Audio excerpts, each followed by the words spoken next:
Hey, what's up views भाई, क्या चल रहा है? You know what time it is? Attack on Titan. अभी मजा आएगा ना भिड़ो। So we are finally back with another video on Attack on Titan, which is one of my favorite anime. Video में आगे जाने से पहले मैं एक चीज क्लियर कर दूं. Mikasa is the hottest waifu. Yeah, that body's a blessing, girl. I ain't trying to pressure her, but she messed with the temperature. In this video we are going to cover how was a single titan split into 9 different titans. Basically what kind of titans were inherited by Maria Rose Sina. जिन लोगों ने अपनी crush को impress करने के लिए बस attack on Titan सिर्फ reels में ही देखी है, उन लोगों को बता दूं, they are the daughters of Ymir, the first founding titan. Video start करने से पहले प्लीज मेरे चैनल को सब्सक्राइब कर दो. और हाँ, हाल ही में मैंने ईचे एनिमे, अब जिन लोगों को नहीं पता ईचे एनिमे क्या होता है, आधा हेंटाई के ऊपर एक डिटेल वीडियो बनाई है पूरे 2 मिनट की. जाके देख लो अगर आप लोग इंटरेस्टेड है ऐसी चीज़ों में. अरे कहाँ जा रहे हो ये वीडियो देखने के बाद? रहा नहीं जाता, तड़प ही ऐसी है ना. नहीं, अब वीडियो स्टार्ट करने से पहले ही बोल दूं, इस चीज़ के बारे में ना ही मांगा ना ही एनिमे कहीं पे भी कोई जिक्र नहीं किया है. So this video is completely on fan theory. मतलब चुटिया काटने का काम है. Wait although it's just a theory, but अगर आप ये थ्योरी जानोगे तो तुम बोलोगे भाई ये फैन थ्योरी यकीन ही नहीं हो रहा, मतलब इतनी रियल लगती है. प्लीज ये वीडियो पूरा देख लो. I'm not interested यार.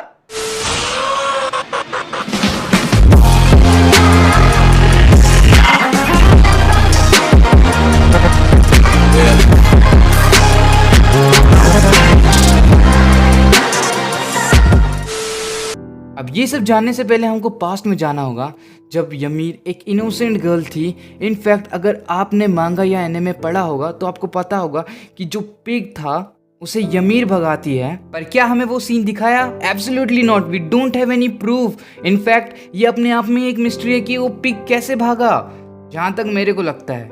एंड देन किस तरह से सारे लोग ymir को पॉइंट आउट करते हैं to save their own asses. और उसके बाद हम सबको पता है what happened. ymir after becoming a first founding titan still became a slave of king Fritz. ये तो यही बात हो गई. इनके हाथ में सोने का लोटा दिया ना, फिर भी इन्होंने सिर्फ भीख ही मांगना.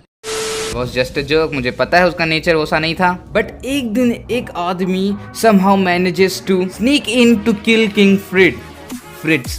अरे बोलने में थोड़ा डिफिकल्टी जा रही है, तो अगर मैं अगली बार रॉन्ग प्रोनाउंस करूँ तो माफ कर देना यार. ये आदमी स्पेयर से अटैक करता है किंग फ्रिट्ज पे, लेकिन ymir एज यूट्यूब एड्स बीच में टूट पड़ती है.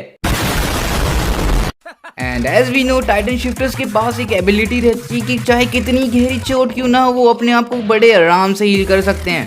बट ध्यान देने की बात है, अगर वो चाहे तो. अगर वो नहीं चाहेंगे तो वो नहीं करेंगे हील. मतलब वो टोटली उनके मन के ऊपर डिपेंड होता है. अब ये चीज सभी को पता है, लेकिन मैं अपना वॉच टाइम खड़ा रहा हूँ. गजब टूबीबाज आदमी. Coming back to our scene, जब ymir को भाला लगता है तो वो हील करने ही वाली रहती हैं, लेकिन तभी किंग स्प्रिट कहते हैं कि वेक अप स्लेव, जिसके कारण उसकी जीने की सारी इच्छा खत्म हो चुकी थी. वो बस चाहती थी जल्द से जल्द वो इस क्रूल वर्ल्ड से फ्री हो जाए. अब जिन लोगों ने AOT स्किप मार के देखा तो उनके लिए मैं बता दूं कि ymir was fall in love with King Fritz even though King Fritz burned her village, killed her parents and cut off her tongue. She believed that one day Fritz will also love her just like she loved him. That's the reason she died hoping for free from this cruel world. When ymir was dying, King Fritz की गांड फटने की आवाज पूरे एल्डियन empire में गूंजी.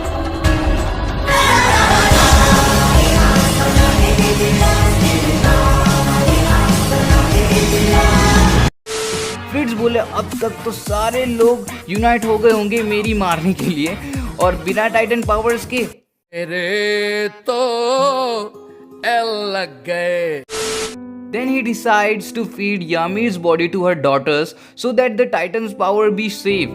और यहाँ से ymir का टाइटन स्प्लिट होना शुरू हो जाता है. ymir का टाइटन स्प्लिट होता है 3 टाइटन्स में, और इस चीज का हिंट इसेयामा दे चुके हैं इस सीन में. सो अगर थ्योरी की माने तो मारिया रोज और सीना ने 3 टाइटन्स इनहर्ट किए थे, जो कि moulding titan, monstrous titan and principal titans थे. Number 1, monstrous titan. Monstrous titan was the combination of beast titan, jaw titan and cart Titan.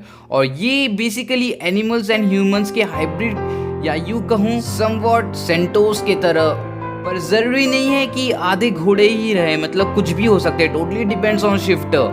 But अब जहाँ तक मेरा 1500 IQ कहता है कि वो पक्का प्यारा सा क्यूट सा दिखने वाला ही जानवर होगा, क्योंकि आफ्टर ऑल यार यामिर की ही बेटियां हैं वो, काइंड हार्टेड यू नो, जो कि रॉयल ब्लड के एक इशारे में दूसरों के एल लगा ले।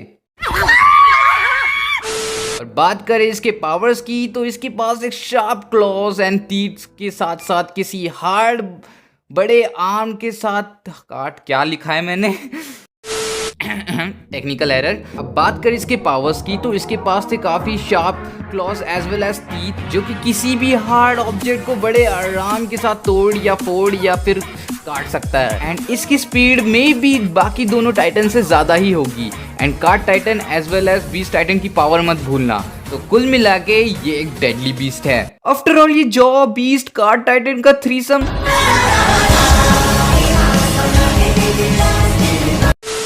Number 2 moulding titan. Moulding titan as इसके नाम में ही दिख रहा होगा, मुझे कुछ दिखाई नहीं दे रहा माँ। ये Titan armour Titan, क्रॉसर Titan and Warhammer Titan का कॉम्बिनेशन रहा होगा, which mean it is the power house. After all क्रॉसर Titan की पावर किसे नहीं पता कितना डिस्ट्रक्टिव है just by it's transformation. Plus Warhammer Titan and armour Titan भी है, and that's the reason it can change its body composition, which means this one is the most strongest titan, ऐसा मैं कह सकता था। लेकिन as we know इन तीनों की पावर भी एक चीज की पूरी नहीं कर सकती, and that is speed, which makes molding titan and monstrous titan on same level. Speed, समझ रहे हो? Number 3 principal titan. According to theory ये titan female titan, attack titan and founding titan का कॉम्बिनेशन रहा होगा, जो कि यामिर की आइडियोलॉजी के ऊपर बेस्ड है। आई नो तुम थोड़ा सा कंफ्यूज हो गए होंगे, तो लेट मी एक्सप्लेन। वीडियो में आगे जाने से पहले मुझे यहाँ से थोड़ा सीरियस होना पड़ेगा ताकि तुमको थोड़ा फील आए। अरे हमको फीलिंग वीलिंग नहीं चाहिए।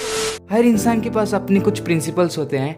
यामिर के पास अडेप्टेशन, ट्रांसफॉर्मेशन एंड फ्रीडम जैसे प्रिंसिपल्स थे। So let me explain you all that. Ymir काफी अडेप्टिव नेचर की थी। वो किंग्स फ्रेड के कहने पे दूसरे लोगों को मार भी देती थी without any second thought, and that was the surely nature of female Titan.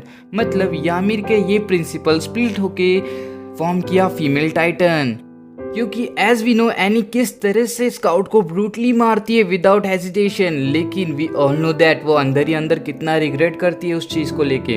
तो फर्क नहीं पड़ता वो करना चाहती है या नहीं करना चाहती, लेकिन अगर उसको ऑर्डर्स मिले तो डेफिनेटली करेगी। That was nothing but adaptation. Next आता है ट्रांसफॉर्मेशन। यामिर का ट्रांसफॉर्मेशन पार्ट स्प्लिट हुआ और फॉर्म किया founding titan, and that's the reason founding titan can transform human into pure titans, and as well as it can erase human memories also, लेकिन वो aliens होने चाहिए। And last but not the least freedom. Ymir चाहे कितनी innocent क्यों ना हो, लेकिन उसके अंदर फ्रीडम की इच्छा भाई थी। यामिर का यही प्रिंसिपल स्प्लिट हुआ और फॉर्म किया attack Titan, and that's the reason throughout history this titan marched to the vanguard and it is ever pushed forward seeking free. And so freedom's sake it fights, that's why it's called attack titan. और यामिर का ये principal अपने आप में एक special था, क्योंकि यामिर जो कि अपना दिमाग बिल्कुल यूज नहीं करती, मतलब जो रॉयल ब्लड वाले कहें वो ही करेगी। एक ऐसी mindless body with broken soul के पास ऐसी फ्रीडम की इच्छा भाई अपने आप में ही स्पेशल बात होती है, and that's the reason attack titan को सबसे स्पेशल बनाता है पूरे 9 टाइटन्स में, as it can see future shifters memory and somewhat can control their actions too.